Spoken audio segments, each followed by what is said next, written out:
kita bahas sedikit tentang surat Al-Ahzab ini sambil ya gitu. Kalau teman-teman paham itu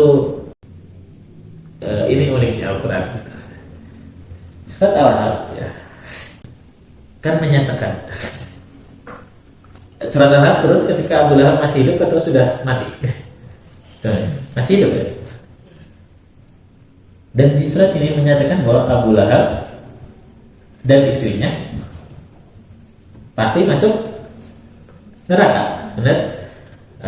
Wa muradu hamalatul hatab fi jidha belum min masad. Oke? Paham ya? Jadi ini turun ketika masih hidup. Kalau ini unik sekali bahwa ini menandakan bahwa Quran ini bukan ciptaan Nabi Muhammad. Ini benar-benar betul.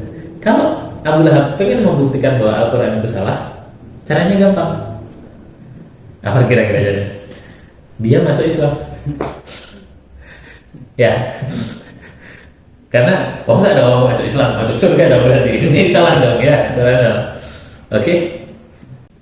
Tapi kalau dia masuk Islam, nah dia mempercayai ini ya.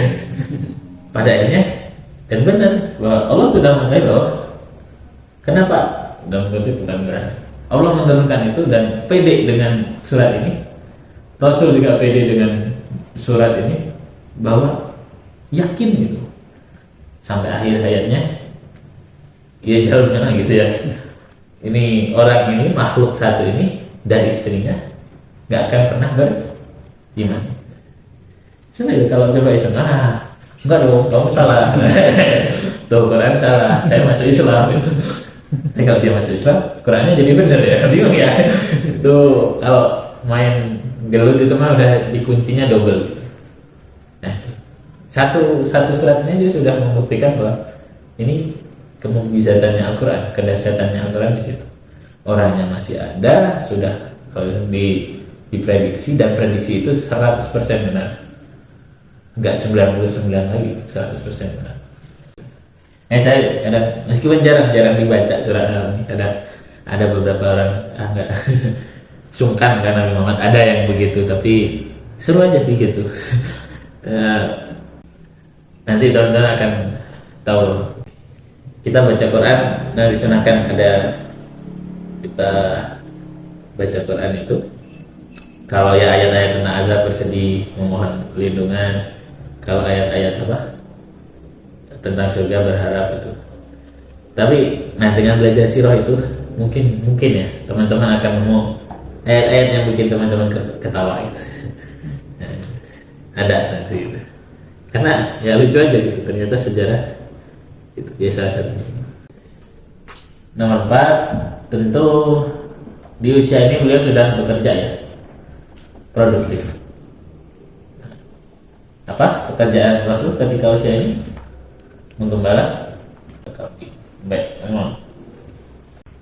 Dan ada hadisnya bahwa seluruh nabi itu pasti sama Allah pernah ditakdirkan untuk menggembala kambing. Metode tarbiyahnya Allah kepada para rasulnya, yang utamanya Rasul ya, yang untuk orang banyak adalah menggembala kambing. Terus ditanya sama sahabat, termasuk engkau ya Rasul gitu? Karena mungkin pada zaman itu Rasul udah nggak sering itu ya amam itu. Ya mungkin udah aktivitasnya lebih banyak ngajar gitu di masjid dan sebagainya, bekerja, tapi udah jarang amatnya. Beliau menjawab iya gitu, dan dibayar dengan sekian-sekian. Dia menjelaskan masa kecil, masa remaja gitu. Kenapa hikmahnya? Karena menggembala kambing tuh kita sekarang kambing mah di kandang ya gitu. Kalau yang masih di daerahnya ada ya anggon gitu. Ya kita tahu lah gimana itu susahnya gitu. Apalagi kalau udah ada yang lari kesana kemari dan sebagainya. Ya begitu. Dengan menggembala kambing, Allah secara tidak langsung mentarbiyah rasul-rasulnya gitu, untuk lebih bersabar gitu terhadap orang yang nggak punya terhadap makhluk yang nggak punya akal gitu. Kambing kan nggak punya akal, punyanya insting. Tapi kalau nanti mengelola makhluk, ya, mengelola umatnya yang punya akal gitu. Jadi harusnya lebih mudah dong gitu. ya. Nah, dan terakhir yaitu menikah usia 25 tahun ya.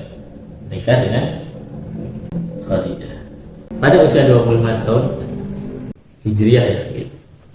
Hijriah berarti sekitar kalau ya 24 tahun kalau Masehi. Rasul dilamar ya, atau diminta oleh Siti Khadijah melalui pembantunya. Sebelum itu ya beliau bekerja sebagai pedagangnya apa ya, kalau sekarang bagian marketingnya ini salesnya rombongan kafilahnya Siti Khadijah. Itu penting juga kita belajar skill sales, karena dakwah itu artinya mengajak, sales artinya mengajak. Makanya salah satunya juga hikmahnya itu Rasul diajarkan berdagang sama Allah, yaitu bisa mempromosikan. Karena dari ininya, dari perilaku beliau ketika berdagang itu, salah satu yang ternotis adalah ketika beliau membawa sekian puluh gulung kain, kemudian dan dagangannya Khadijah nggak cuma kain, banyak beliau juragan.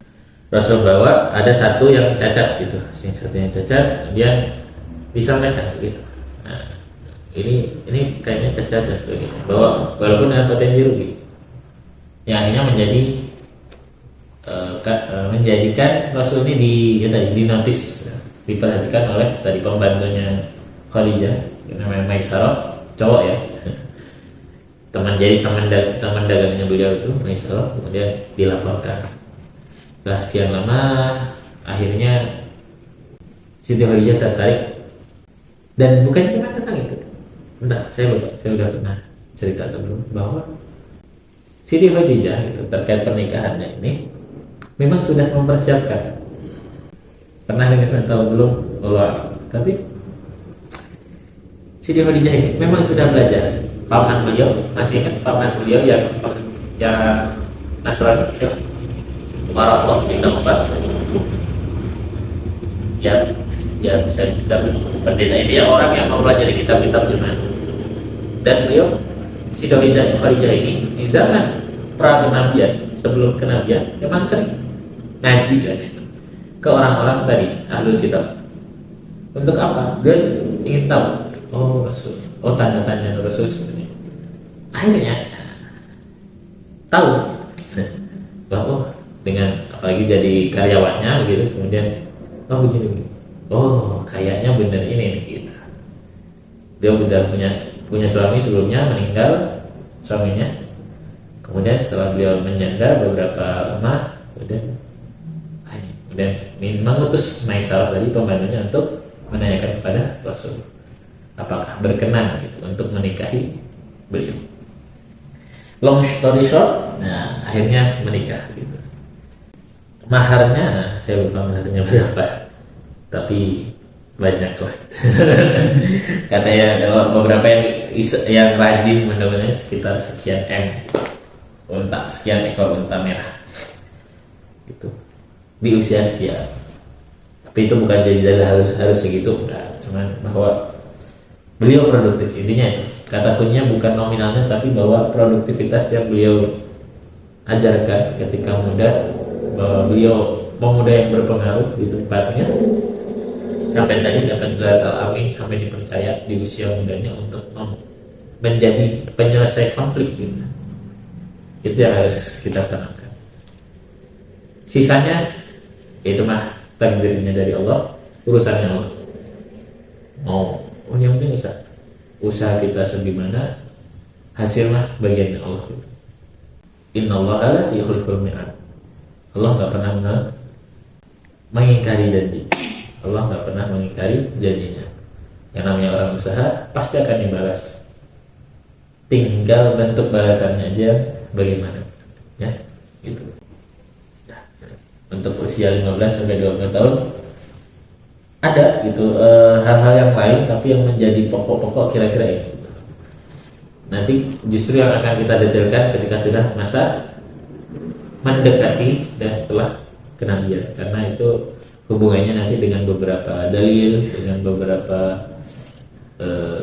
asbabun nuzul, asbabul wurud, nanti kita bisa saling membahas kira-kira itu.